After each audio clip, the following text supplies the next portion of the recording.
네, 안녕하세요. 안녕하세요. 반갑습니다. 네, 저희는 김혜연, 최지혜입니다. 네, 오늘 두 가지 빛깔의 시 이야기 들려드리겠습니다. 네, 아침부터 좀 아까 말씀하신 것처럼 몽롱하실 것 같아서 약간 북엇국 같이 풀어지는 네, 그런 느슨하고 선생님들 실습도 곁들일 수 있는 강의로 한번 구성을 해봤는데요.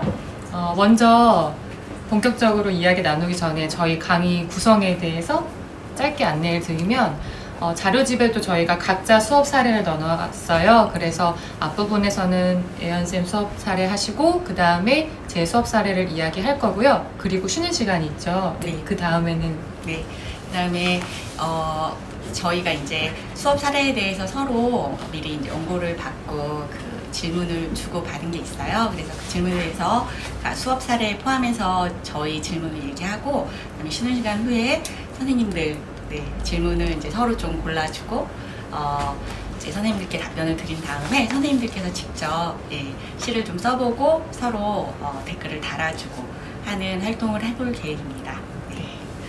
이렇게 구성이 되고요. 계속 이제 한 분씩 강의를 하다가 저희 두 사람이 어떻게 하게 됐는지 궁금해 하실 수도 있지 않을까 해서 저희의 그 인연이랄까? 네, 좀 얘기를 해보려고 합니다. 네. 저희가 같은 학교에서 근무를 했었어요. 네, 그래서 이제 어제 동료 때문에 이제 고민이다 이런 얘기 하시는 선생님들, 협의하기 어렵다 이런 얘기 하셨을 때 저도 이제 그동안 만났던 동료들이 딱 스쳐 지나갔는데요. 네, 살다 보면 이렇게 좋은 동료를 만날 때도 있습니다. 선생님들 힘을 내주십시오. 수일고에서 처음 만났고 그 해에 시수업을 같이 하게 됐어요. 네, 그래서 2016년인가요? 네, 맞아요. 2016년 고2 문학을 가르칠 때 어제 궁금해하셨던 시경험 쓰기 수업을 하고 그때 지혜쌤이 이제 처음 제안해 주셔서 그리고 그때 이렇게 같이 재밌게 시경험 쓰기 하고 시 영상 만들기를 했었고 그 다음에 또 한 2년 정도 후에 배창한 선생님 그 시 연수를 열었을 때도 저희가 같이 참여해서 시 창작에 대한 수업을 같이 들었던 경험이 있고요. 작년이 맞죠? 시 처방 수업도 이제 저도 하고 애연쌤도 같이 하면서 그런 수업에 대한 이야기들을 이렇게 이어가게 됐는데 올해 2020년에 우연히 또 같은 주제의 수업을 하게 된 거예요. 시창작 수업을 저희 두 사람이 다 같이 하게 돼가지고 그 이야기를 같이 해보면 어떨까 이런 생각을 하게 됐습니다. 네, 실제로 이제 이 수업 어떻게 하지 할 때 지혜쌤이 떠오르고 전화해서 물어보고 그러면서 이제 서로 어떻게 수업하는지 얘기하고 이런 게 너무 든든하고 좋았어요. 그리고 이제 그러면 한 학기가 지난 다음에 어떤 수업을 하셨을까 만나서 얘기하고 이렇게 선생님들하고 나눌 수 있게 돼서 정말 감사하고 기쁘게 생각합니다. 네. 그래서 저희가 이제 시창작 수업을 했는데 좀 다른 방식으로 했기 때문에 한 사람의 사례씩 이제 이야기를 해보려고 합니다.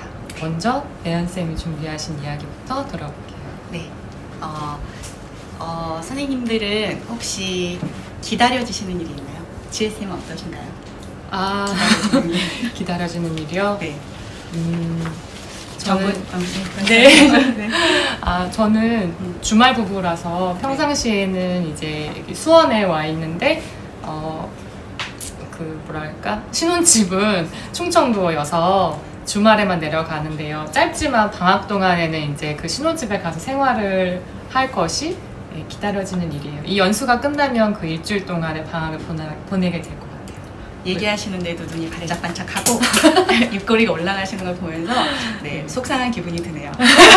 저는 난 뭐가 기다려지지? 그러면 남편 회사 가고 아이 학교 가고 혼자서 커피 먹는 시간이 기다려집니다. 네, 그런데 이런 얘기가 나왔습니다. 그리고 저는 선생님들은 무슨 일이 기다려질까 이런 생각했거든요. 그래서 정근수당 이라든지 아니면 방학 많이 기다리셨죠? 네. 아니면 또 미스터 트롯을 기다리시는 분들도 굉장히 행복했다고 이런 얘기를 하셨는데 굉장히 좋은 일이 기다리고 있군요, 선생님. 네, 얼마나 갈지 모르겠지만 아직까지는 그렇습니다. 기다리는 일이 있다는 건 되게 행복한 일인 것 같아요.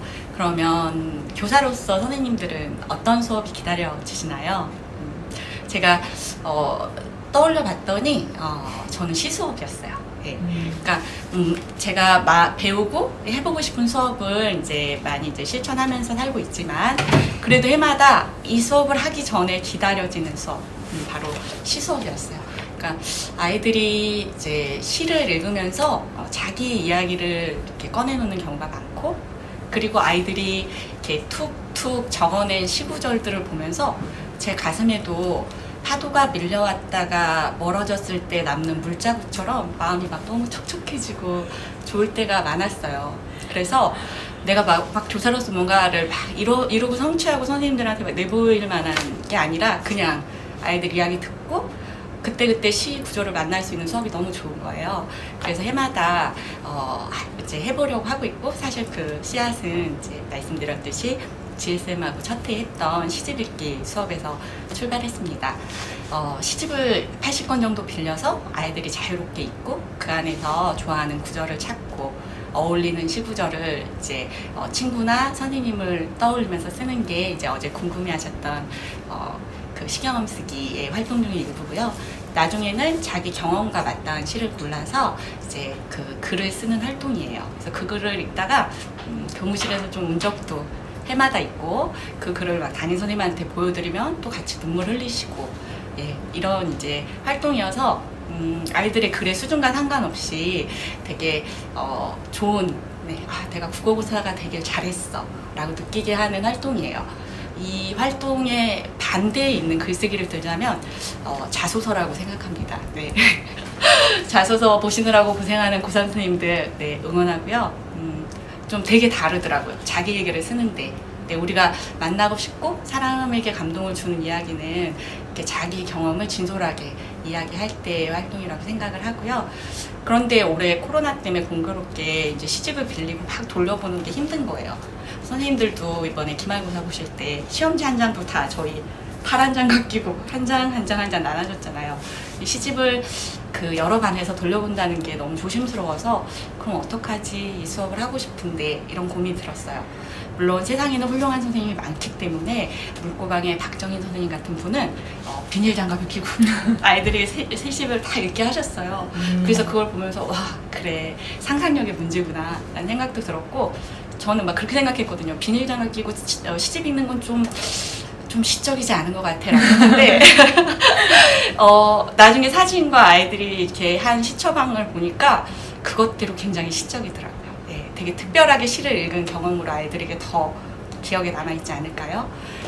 어쨌든 그래서 그럼 시집을 못 읽으니까 어떡하지? 라고 하던 차에 저희 학교에선 이제 1학년 국어 선생님들하고 한 학기 수업 계획을 세웠는데 슬픔에 대해서 집중해보면 어떨까라고 해서 시와 소설을 나의 슬픔, 그 다음에 이제 타인의 슬픔으로 이렇게 확대해가는 수업을 기획하게 되었습니다. 그 시로는 이제 슬픔이 기쁨에게 그리고 남신이주 유동 박씨공방을 배운 다음에 이제 나중에 이제 타인과의 연대를 이렇게 그리고 있는 소설로 확대를 됐어요. 그래서 그러면 슬픔에 집중해보자. 그리고 그래 상상력을 발휘해보자. 시집을 읽고 글을 썼다면 이번엔 글을 쓰고 시를 써보면 어떨까라고 이제 생각을 해서 시경험 쓰기와 조금 다른 경험글 쓰기로 해서 이제 경험글을 바탕으로 시 쓰는 활동을 진행하게 되었습니다. 그래서 왜 슬픔인가라고 이제 글을 쓰면서 생각을 해봤어요. 그런데 왜냐면 이제 자기가 슬픈 얘기하기 되게 힘들거든요. 내가 약해 보이는 것 같고 내 결함인 것 같고 의연한 어른 같지 않고 우린 좀 더 좀 잘해 보이고 싶잖아요. 근데 아이들도 그런 것 같아요. 되게 잘 지내 보이는데 아이들도 사실은 이제 저마다 힘들거든요. 근데 그걸 우리가 이야기하거나 이야기 들을 기회가 별로 없는데 시집 읽을 때 많이 발견하게 됐어요. 그리고 마침 이제 저희가 잡은 주제도 슬픔에 관한 활동을 하기로 했기 때문에 그럼 슬픔에 관해서 아이들이 생각해보고 글을 쓰고 시를 쓰면 참 좋겠다 라고 해서 이제 저의 그 원고의 흐름이 이제 슬픔의 빛이라고 해서 아이들의 경험을 쓰는 활동을 하게 됐습니다. 네. 그래서 강의를 해야 되는데 이렇게 슬픈 이야기를 해야 되는데 막 농담도 하고 싶고 뭐 어떡하지 막 이런 고민도 하고 그렇지만 또 옆에 이제 지혜쌤이 계시니까 좀 든든한 마음으로 네, 이렇게 이야기를 이어가 보도록 하겠습니다. 이제 그 슬픔에 대해서는 어떻게 접근하면 좋을까요? 너무 큰 말이잖아요. 그래서 이제 슬픔에 대해서 토의를 해보면 좋겠다고 생각을 했어요. 자기가 겪은 슬픈 일부터 좀 가벼운 거라도 이제 출발해보면 어떨까? 그래서 슬픔에 대한 그 경험을 서로 얘기해보고 내가 겪은 게 아니면 듣거나 본 얘기. 근데 내가 경험하지 않고 듣거나 봤는데 왜 우리는 슬플까? 그리고 그렇게 슬플 때 나한테 힘이 돼주는 뭐가 있었을까? 이런 이야기들로 첫 오픈 채팅을 하게 된 거예요.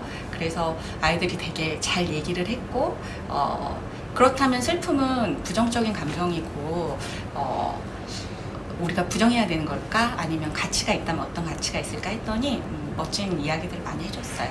슬픔을 겪어본 사람만이 그 다른 사람의 고통을 이해할 수 있어. 영화 인사이드 아웃에 보면은 슬픔이가 있는데 슬픔이가 사라졌을 때 슬픔이를 통해서 얻었던 일들이나 감정, 배웠던 것들을 다 잃게 돼. 그러니까 슬픔 우리를 성장하게 돼. 이런 이야기들을 입학식도 하지 않고 얼굴 붉은 아이들이 막 카톡창에서 나누는 걸 보니까 너무 좋은 거예요. 그리고 이제 영희쌤 덕분에 그런 이제 토의를 할 수 있게 됐고 슬픔의 가치에 대한 이제 토의의 아이디어도 영희쌤 수업에서 얻게 됐는데요. 그런 얘기들을 보고 있으니까 너무 좋았어요. 그리고 이제 토의하고 나서도 애들이 줌으로 수업해도 되게 혼자서 공부하는 기분이 들었고 사회적으로 되게 단절된 기분이 들었는데 친구들하고 함께 공부하는 기분이 들어 좋았어요 라고 했는데 그때 이제 첫 토의를 하고 이제 오픈 채팅을 시도하고 나서 보람을 느꼈다는 순간입니다. 네. 그래서 그럼 슬픔은 이런 가치가 있어. 그러면 자기 슬픔에 대해서 이야기해볼까 할 때 도움이 될 만한 글이 있을까 해서 예전에 이제 시경험 쓰기에서 아이들이 썼던 글 그래서 두루 같이 읽었을 때 많이 공감했던 글을 시경험 쓰기 형식에서 조금 편집을 해서 그냥 경험글로 이제 3편 정도를 같이 읽었어요. 그때는 줌 수업이었고 저는 그 파일을 올리고 이제 수업에서 이제 친구들에게 이제 읽으라고 해서 같이 낭독해서 읽었는데 줌 수업이었는데도 되게 고요하고 아이들이 집중하는 걸 느낄 수 있었어요. 그래서 사람들에게는 그렇게 보이지 않지만 뭔가 이런 이제 에너지가 있구나라는 느낌을 들었고요. 그 경험글은 네, 이제 시경험 쓰기를 했던 지혜쌤과 했던 해에 학생들이 쓴 글이었어요. 그래서 이제 이렇게 밤늦게 일하는 어머니와 이제 그 어머니가 아버지와 헤어지게 된 과정 이야기들 있는 것과 이제 운동을 하다가 다친 친구 이야기 그리고 이제 사랑하는 고모를 잃었던 이야기를 담은 거였는데 아이들 되게 열심히 읽고 비슷한 경험이 있다. 혹은 너무 이렇게 생생하게 전달이 됐다 이런 얘기들을 해주었습니다. 그래서 경험글을 읽고 난 다음에 그럼 이제 너희들이 슬픈 일을 써봐라고 하면 조금 막막할 것 같아서 역시 이제 자료를 찾아보다가 예전에 비슷하게 이제 자기의 슬픈 경험, 시경험 쓰기 활동을 하신 한창호 선생님이 계세요. 그래서 구성부의 한창호 선생님께서 쓰셨던 안내에 따라서 그 슬픈 일을 어떻게 겪었고 그래서 그 일이 지금 나한테 어떤 감정으로 남아있고 앞으로 무엇을 하고 싶은지 이렇게 조금 쓸 거리를 마련해 놓은 내용을 주었습니다. 그리고 그 내용은 개인적인 거기 때문에 좀 안전하게 쓸 수 있게 네이버 폼으로 따로 받았습니다. 그래서 그렇게 이제 자기의 경험을 글을 쓰고 난 뒤에 자 이제 시를 써봐 라고 해야 하는데 제 경험을 돌이켜 보니까 그게 참 어려운 일이더라고요. 저희도 사실 그런 반성에서 독서교육이 시작된 거잖아요. 예전에 독서교육은 자 책을 읽어봐. 자 이제 독후감을 써봐. 이런 식이었잖아요. 그래서 그러면 안 된다 해서 되게 섬세하게 이제 그 아이들이 편하게 할 수 있는 질문과 그런 것들을 우리 이제 선생님들이 많이 연구해 오고 실천해 오시고 확대돼 왔죠. 근데 시는 그렇지가 않더라고요. 내가 그동안 아이들한테 시를 어떻게 쓰게 했었지? 그럼 이제 조금 기분 따라 야외 수업이다 나가자.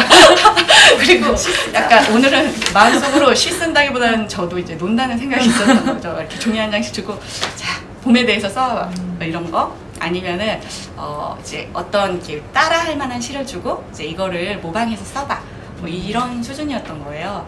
그랬는데 이번에는 이제 글을 쓰고 난 다음에 시를 써봐 이러니까 아이들이 어렵지 않을까? 이 생각이 들었고 실제로 지혜쌤이 아까 말씀하셨던 배철원 선생님 연수 때 사전과제가 있었어요. 시를 써와라. 그 그때 그 연수에서 제가 그 가장 크게 배운 건 이러면 안 되는구나. 이게 시를 써와라 이 말이 엄청 힘든 거구나. 왜냐면 너무 고민하다 못 써봤어요.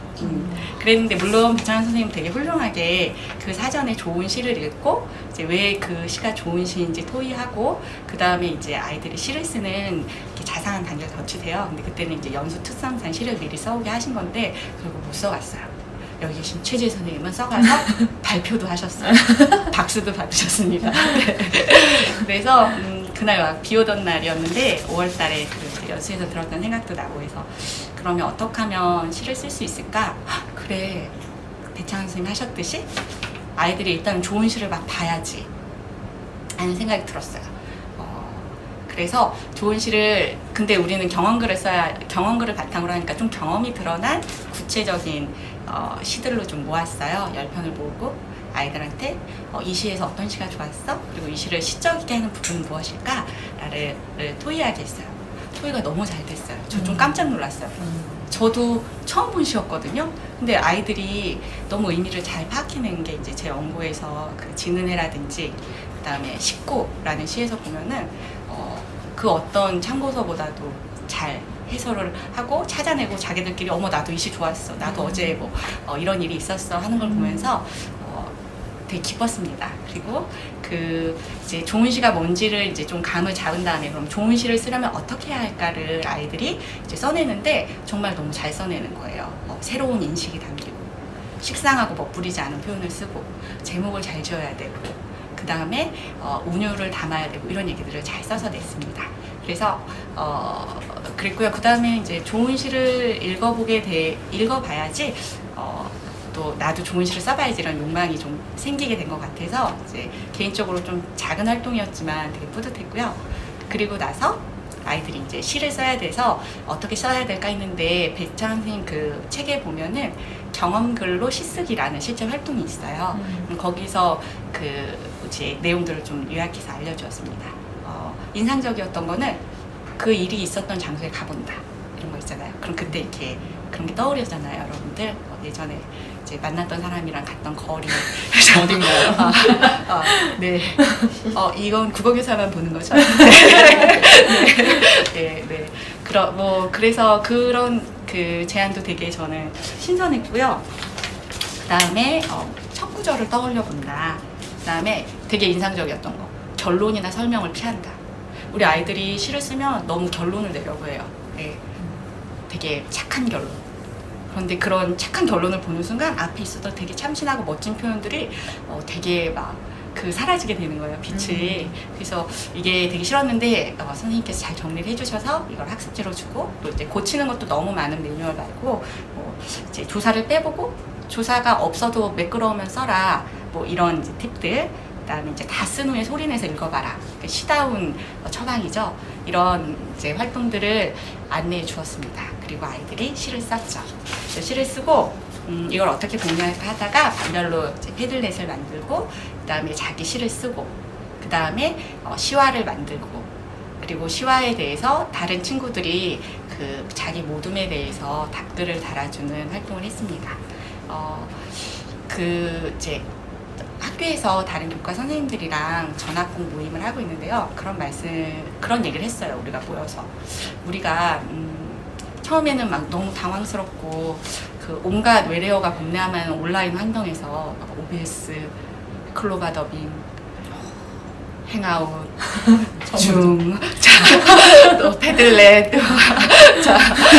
너무 많았죠. 거기서 어지러움증을 느끼고 있다가, 나도 OBS란 걸로 영상 편집이 되네. 편집에 이제 내가 쬐끄맣게 나올 수도 있네. 자막도 읽으면서 막 성취감을 느꼈잖아요. 선생님들끼리. 그래서 막 너무 으쌰으쌰 하다가 거기서 그런 얘기가 나온 거예요. 우리 지금 되게 행복해하고 있는데 근데 사실은 우리가 그동안 교실에서 너무 열심히 해왔던 거에 아주 오래전 수업을 지금 온라인에서 하고 있는 게 아닐까? 이런 얘기를 하셨거든요. 그래서 우리가 온라인이니까 오히려 할 수 있는 수업을 해보면 더 좋지 않을까? 같이 고민해봐요. 이런 얘기로 끝나서 그게 되게 마음에 남았어요. 이제 시화 만들기가 개인적으로 만족스러웠던 거는 시화 그려보셨나요, 선생님들? 네. 저 중학교 때 시를 썼는데 시화를 그려오라고 하는데 너무 막막한 거예요. 그래갖고 이제 읍내에 나가가지고 제 시를 주고 시화를 제작해 온 적이 있거든요. 예.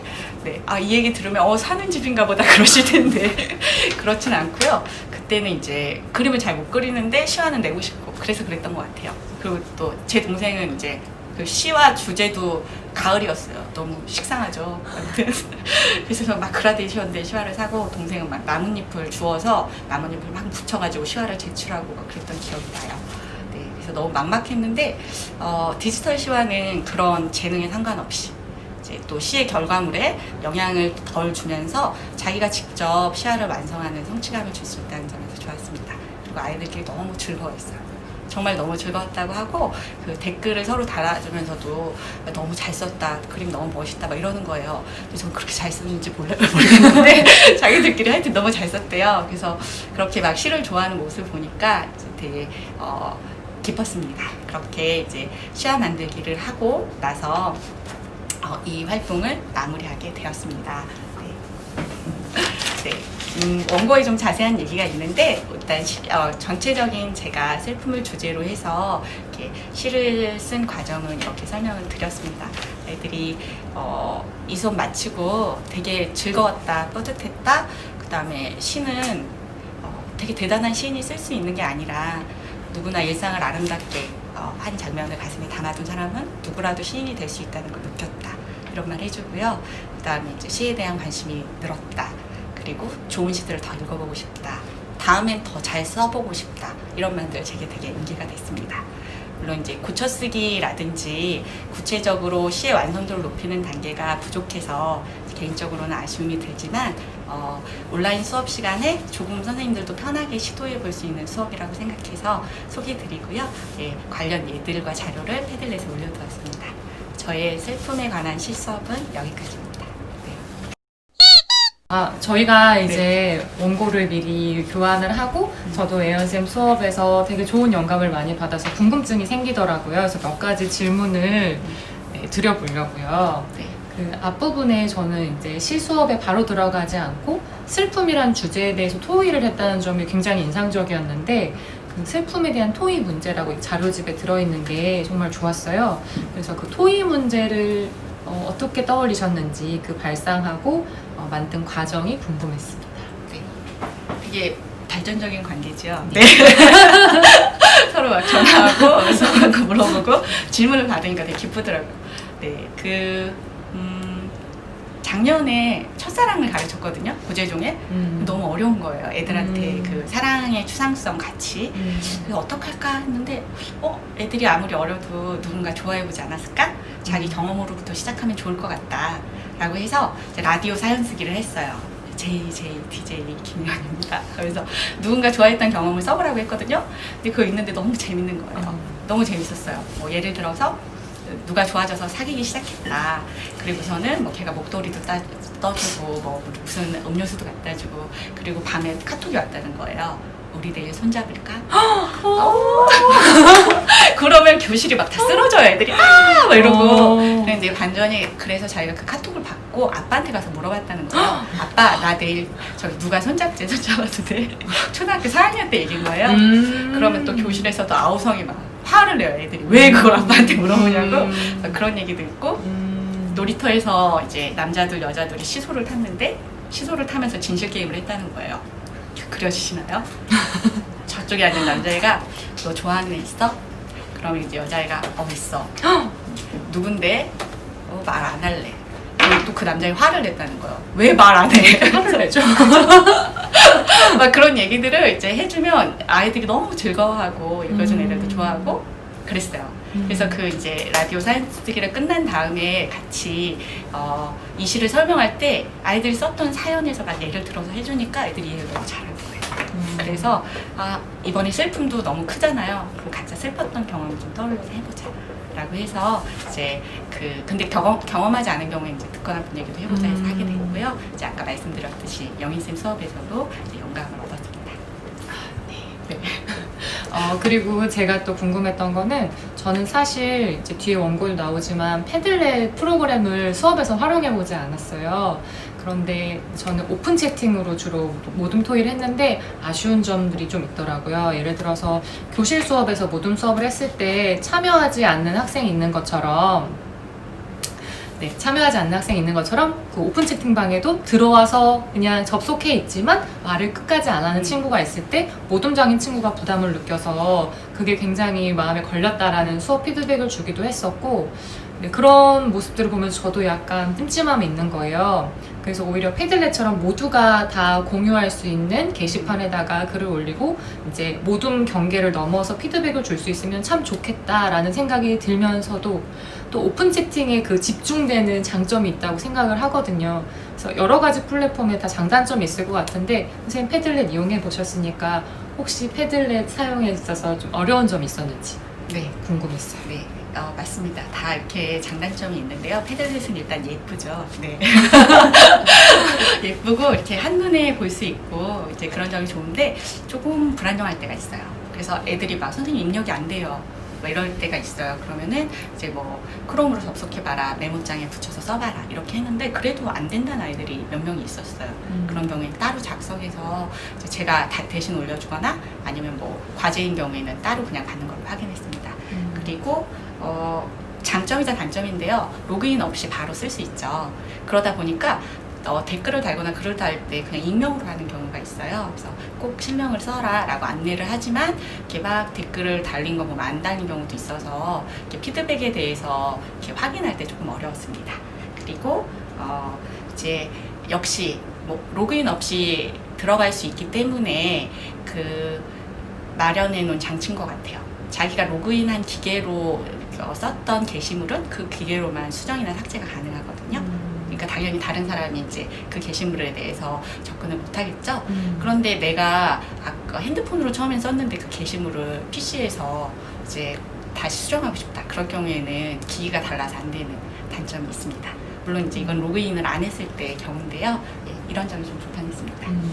네, 마지막으로 한 가지만 더 여쭤보고 싶은 거는 이제 아이들이 시화에 대해서 부담이 전보단 줄었을 것 같긴 해요. 선생님이 그 이제 표구사에 맡기고 그렇죠. 동생분이 나뭇잎을 줍던 그때에 비해서는 훨씬 그 부담이 줄었지만 어쨌든 미적 감각이라는 게 반영될 수밖에 없잖아요. 이미지를 온라인상에서 구하고 뭐 폰트를 고르는 것도 사실은 안목이다 보니까 그런 디자인적 요소들이 시화를 평가하는데 좀 비중을 차지하지 않을까 좀 우려도 돼서 궁금해요. 네. 그래서 그 사실은 이제 디지털로 만들지만 아름답고 덜 아름다운 게 있어요. 네. 근데 그 이제 개인의 취향일 수도 있는데 조화로움이라든지 분명히 이제 저희가 본능적으로 느끼는 게 있더라고요. 그래서 사실은 시하고 그림이 잘 어울리는가, 나의 정서를 잘 표현했는가 여기에 초점을 두었고요. 그 그림이 갖는 미적인 완성도 이런 거는 크게 평가하지는 않았습니다. 네. 그리고 아이들이 또 잘 된 아름다운 작품들을 많이 이렇게 친구들 예시를 보여줬거든요, 같이. 그런 게 좀 도움이 아프고 자기들의 디지털 미적 감각을 기르는데 또 하나의 교육이 되지 않을까 생각합니다. 네. 그러면 예은쌤에 대한 질문은 저는 여기까지 하고 네. 수강생 선생님들의 질문은 이따 쉬는 시간에 패들렛에 올려주시면 또 저희가 질의응답 시간을 갖도록 하죠. 네. 네. 그러면 이제 제 얘기를 예, 반갑습니다. 79페이지부터 참고해 주시면 좋을 것 같습니다. 제가 이제 이 원고를 쓰고 굉장히 고민했던 부분 중에 하나가 글쓴이 소개 부분이었어요. 그래서 어떻게 표현을 해볼까 고민을 하다가 제가 이제 수업에서 하는 요즘의 고민이 뭘까 생각을 해보고 이제 적어봤거든요. 아까 애연쌤이 앞에서 어떤 시간이 기다려지냐고 하셨을 때 만약에 저한테 수업에 가져와서 그 물음을 한다면 저 역시 시를 좋아하는 사람의 시 수업이 너무너무 기다려지는 사람인데요. 고민이 되는 거예요. 나는 왜 이렇게 시를 좋아하지? 사람들이 시가 왜 좋냐고 저한테 질문을 많이 했거든요. 제가 난 시 좋아해 이걸 막 표현하고 다니니까 왜 시가 좋냐고 물어봐요. 그러면 저는 생각이 잠기는데 너무 내가 내 생각만 하기 때문에 나의 감정을 들여다보는 것에 골몰하다 보니까 시가 좋은 게 아닐까? 사실은 그런 고민도 많이 했고 여기 이제 연부 선생님들한테도 그런 고민을 이야기하기도 했거든요. 너무 나에 갇혀 있다는 생각을 했는데 그렇지만은 않더라고요. 시를 좀 읽다 보니까 사실 자기의 감정만 이야기하는 시가 대부분인 것이 아니라 사실은 감정이라는 게 개인의 감정만 있는 게 아니라 사회적으로 형성되는 감정도 있잖아요. 그래서 그런 사회적인 슬픔이나 감정에 대해서 이야기하는 시들이 굉장히 많다는 것을 알게 됐고, 그런 발견을 아이들에게도 소개해주고 싶어서 저는 가려진 빛이라는 제목을 붙여서 수업을 소개해 보려고 합니다. 좋아하는 시인 중에서 신보선 시인이 있는데요. 신보선 시인의 시 중에 형이라는 작품이 있어요. 읽어보면은 그런 구절 나오거든요. 두 번째로 슬픈 사람이 첫 번째로 슬픈 사람을 생각하면서 쓰는 게 시라고. 그래서 시 쓰기라는 게 어떻게 보면은 자기의 개인적인 감정만 이야기하는 게 아니라 우리 동시대를 살아가고 있는 많은 슬픈 사람들의 목소리를 대신 내주는 것도 시인의 몫이구나, 그런 저에게 깨달음이 있어가지고 그런 면을 수업에 반영해봤습니다.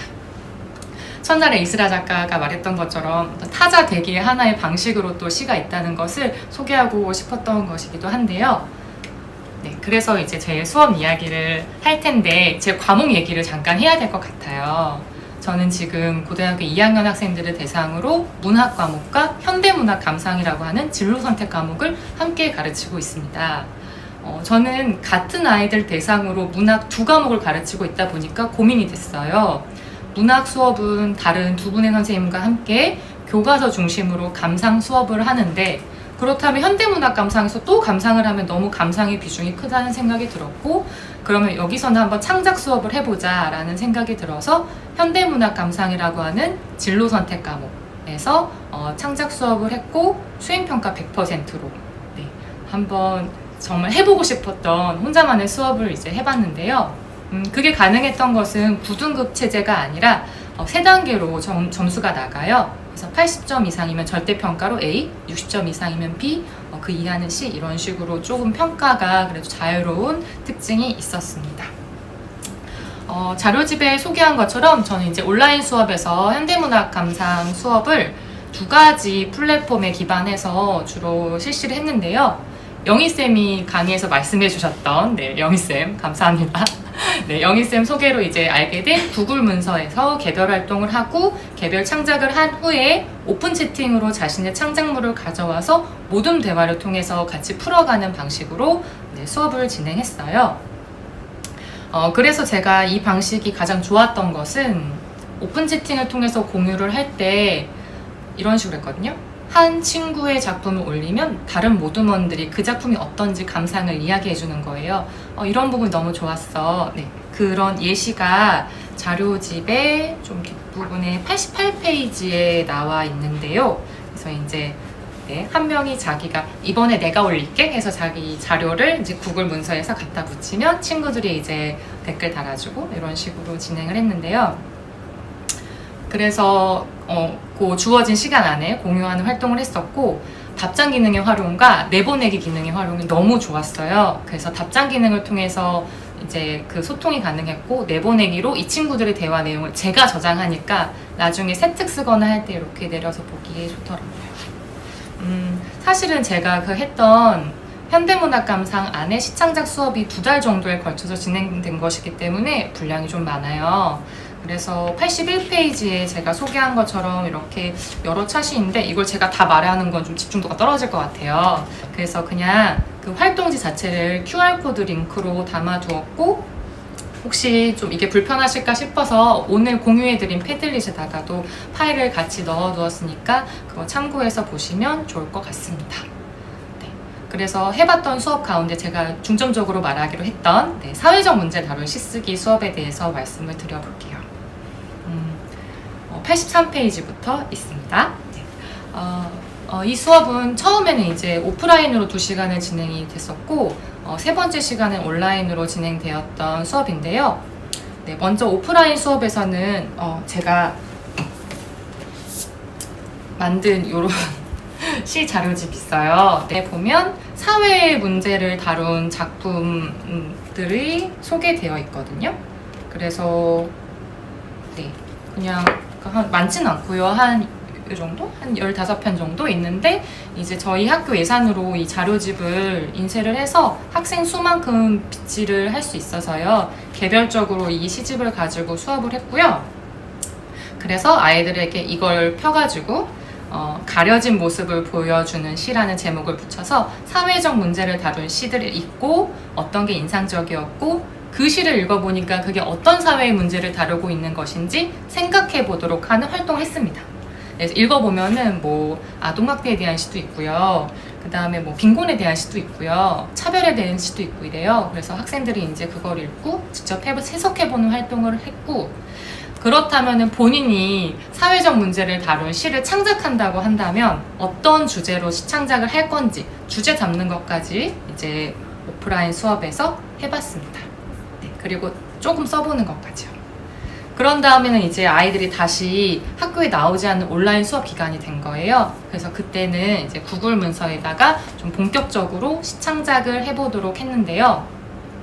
그때 제가 이제 안내 영상으로 저의 생각을, 이 수업 왜 하는지 친구들한테 소개하는 그런 영상도 같이 올렸거든요.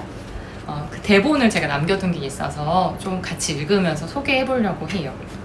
83페이지에 있는 걸 제가 조금 읽어보겠습니다. 선생님이 이 수업을 기획하게 된 데는 지난 겨울에 만난 한 장면이 큰 영향을 주었습니다. 1월에 제주도에 갔어요. 좋아하는 드라이브 코스가 있어서 푸른 숲을 기대하며 부푼 마음으로 움직였죠. 추러스가 맛있다는 카페에서 정말 맛있더라고요. 네, 커피와 추러스를 사서 손에 들고 들뜬 마음으로 이제 기대하던 그 도로에 딱 진입을 했는데 어딘가 이상한 마음이 드는 거예요. 예전에 봤던 그 모습이 아니었고 비자림하고 사려니 숲길이 완전히 앙상하게 막 변해 있고 시위의 흔적 같은 것들이 있어서 마음이 너무너무 아팠어요. 네, 그래서 굉장히 그 추러스 먹었던 손에서 막 그 설탕이 끈적끈적한데 너무 기분이 안 좋은 거예요. 그래서 내가 되게 그려왔던 장면이 아니라는 것에 실망감과 슬픔을 느꼈습니다. 기사를 좀 찾아보니까 그 제주도에 비자림을 좀 밀어서 도로를 확장해가지고 이공항 건설과 관련해서 좀 더 뭐랄까 자본이 많이 투입돼서 이제 관광객들을 유치하려는 목적으로 공사를 한다는 거예요. 너무 슬펐는데 이제 관련해서 이제 제가 자료를 그때 막 찾아봤거든요. 그랬더니 기사가 많이 나오고 이제 드론 같은 걸로 위에서 촬영한 앙상한 숲의 모습 같은 게 막 나왔어요. 그래서 너무 가슴 아프다 이렇게 생각을 했는데 그것과 관련한 시가 있더라고요. 제가 자료집 그 84페이지에 붉은 글씨 두 번째에 보면 이런 시적 언어로 표현된 걸 읽게 됐어요. 읽어볼게요. 그 숲에 들어간 사람들은 나무가 되어서 나왔다. 나무가 하나씩 잘려나갈 때마다 옆에 있던 나무들이 입을 막고 울고 있었기 때문이다. 어떤 나무는 머리를 풀어 헤치고 땅을 짚고 통곡을 했고 어떤 나무는 겁에 질려 드러눕고 말았으며 어떤 나무는 대신 나를 자르라고 소리쳤으며 어떤 나무는 두 손으로 귀를 막고 하염없이 울었으며 어떤 나무는 나무를 끌어안고 미안하다는 말만 되풀이하였다. 그 숲에 들어간 사람들은 나무가 돼서 나왔다. 이렇게 이야기를 했는데 기사문의 언어와는 굉장히 다른 방식으로 사회적 문제를 표현했는데 또 이것이 주는 울림이 있더라고요. 그래서 이런 것들 소개하면서 우리 이런 식으로 한번 표현을 해보자 친구들한테 소개를 했습니다. 그래서 학생들이 시를 창작했고 그 결과물도 자료집에 포함을 했어요. 제가 읽고 가장 가슴 아팠던 시는 숨바꿈질이라는 시인데요. 가정폭력 사례를 굉장히 초등학생 화자의 일기처럼 표현한 그 작품이 굉장히 많은 친구들의 공감을 얻었던 작품이었어요.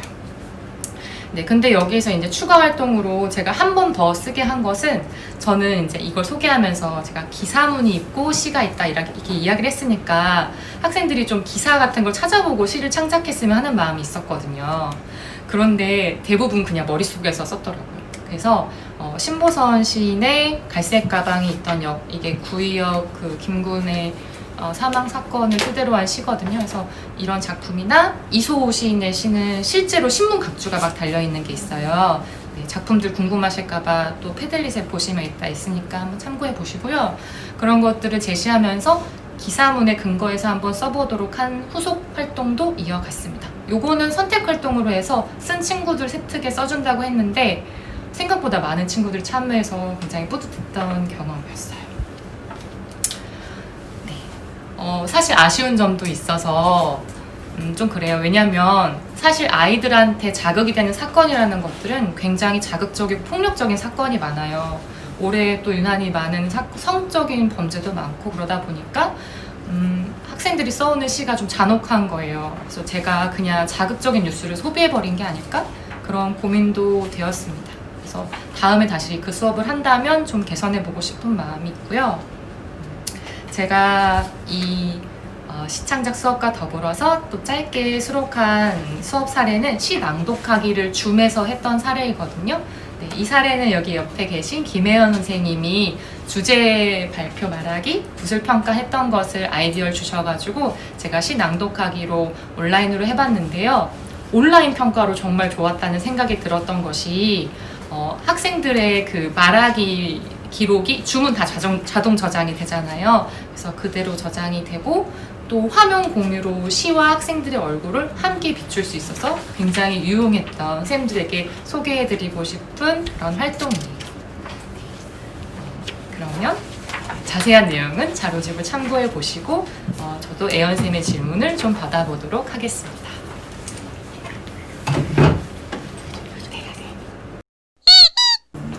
사실 신앙송 하면 떠오르는 게 우리가 교과서 CD에 있는 그 영상, 신앙송 영상을 틀어주면 성우가 되게 비장한 목소리로 낭송을 시작하고 시가 한 줄 한 줄 올라가고 그리고 시에 대한 집중력은 점점 더 떨어지고 네.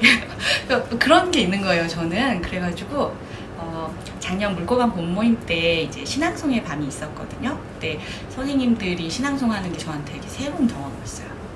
저렇게 아름답고 감동적일 수 있구나. 그래서 그때 그 기억이 저한테 너무 컸거든요. 그래서 그럼 나도 한번 해보고 싶다 이런 생각까지 들 정도로.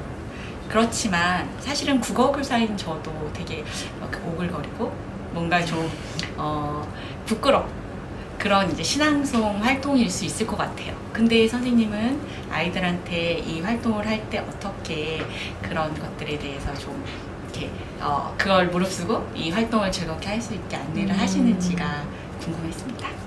그렇군요. 저는 네. 너무 자뻑인지 모르겠지만 제가 시를 읽는 목소리를 좋아해요. 그래가지고 제가 그 시낭독을 학생들한테 했을 때 아이들이 좋아할 거라는 약간의 믿음이 있어요. 사실 뭐 목소리가 좋다기보다는 시를 읽고 뭔가 음악과 함께 했을 때 사람들에게 다가오는 그 진한 분위기가 있다고 생각을 하고 저도 그 활동을 좋아하니까 아이들도 하면 좋아할 거라는 생각을 가지고 있어서 제가 먼저 시범을 보여서 학생들한테 더 멋있게 분위기 잡고 좋아하는 시하고 회심의 음악을 준비해서 아이들한테 들려주고요. 사실 제가 이 신앙독하기 수업을 오글거리지 않게 진행할 수 있었던 비결은 두 가지라고 생각을 해요. 첫 번째는 시 낭독하기 계획서를 미리 쓰게 하는 것. 그래서 거기다 말할 내용을 다 쓰고 보면서 할 수 있게 하거든요. 사실 신앙독으로 큰 변별이 되는 평가를 하긴 어렵기 때문에 한다는 데 의의가 있고 보면서 하니까 정말 참여 안 하는 학생들도 나와서 읽어요. 저는 그 나와서 말하는 것 자체가 너무 감동인 때도 많아요.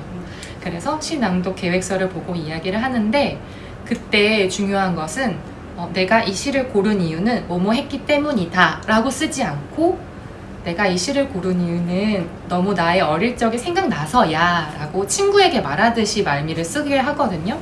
그렇게 하다 보니까 마지막에 제가 그 만든 시 낭독 계획서의 질문이 이 시를 통해서 친구들에게 전달하고 싶은 메시지 이건데 그럼 친구들한테 말할 때 얘들아 너네도 힘들 때는 울어도 괜찮아 그런 거 잘못된 거 아니야 이렇게 말해주는 친구도 있고 되게 애교 많은 친구들은 애들아 우리도 이제 얼마 안 남았지만 시험 힘내자 4반 사랑해 막 이런 거 하는 거예요. 그러면 분위기가 좋아져서 그냥 글쎄요 뭐 오글거릴 수는 있지만 좀 행복한 분위기가 되는 것 같아요. 네. 저도 제 목소리 참 좋아하는데요. 네, 신앙송 도전해보도록 하겠습니다. 네, 그다음에 두 번째 질문입니다. 네. 아까 이제 이제 좋아하신다는 질문이 시가 숨바꼭질. 네네. 저희가 이 연수 기획하면서 중간에 한번 만났었거든요. 그때 그 이제 비 오는 날 이제 지혜쌤이 그 친구의 시를 보여줬어요. 그래서 저 너무 놀랐어요. 되게 너무 잘 쓴 거예요. 그래서 어떻게 이런 시를 썼지 이제 내가 발표할 시는 괜찮나 막 이런 생각도 하고 그랬는데 이번에 선생님 원고를 다시 보니까 시는 더 압축적으로 됐는데 그때보다 이해는 더 잘 되고. 고친 시 말씀이신 거죠? 고쳤을 네, 때 네. 원고에서 고쳐진 시. 네네. 네. 그리고 되게 그래서 시가 너무 좋아져서 놀랐고 이제 뒤에 같이 인용된 다른 학생의 시도 되게 좋았어요. 그래서 이 친구가 이제 선생님 수업 과정을 보면 친구들하고 채팅을 하면서 네네. 조언을 받고 시를 고쳤는데 네. 그거 외에도 혹시 이렇게 시를 잘 고쳤을 수 있는 어떤 이제 도움이 있었는지 어떤 과정이 있었는지가 궁금합니다. 네, 그러시군요. 저도 이제 학생들의 시창작을 매시간 진행하고 마지막에 고쳐쓰기 과정을 거칠 때 어떻게 고쳐야 하는지 조건을 주기는 했어요. 그 공유한 자료에 보시면 고쳤을 때 주의할 점이라든지 좋은 시의 요건을 넣긴 했지만 아이들이 과연 이걸 바탕으로 태고를 했는지 궁금한 거예요. 선생님한테 그 질문을 받은 후에 그래서 제가 그 숨바꿈질이라는 시를 쓴 친구에게 전화를 걸었어요. 그래서 궁금한 게 있는데 너 그 숨바꿈질이라는 시 선생님 친구가 읽고 너무 감동을 했다.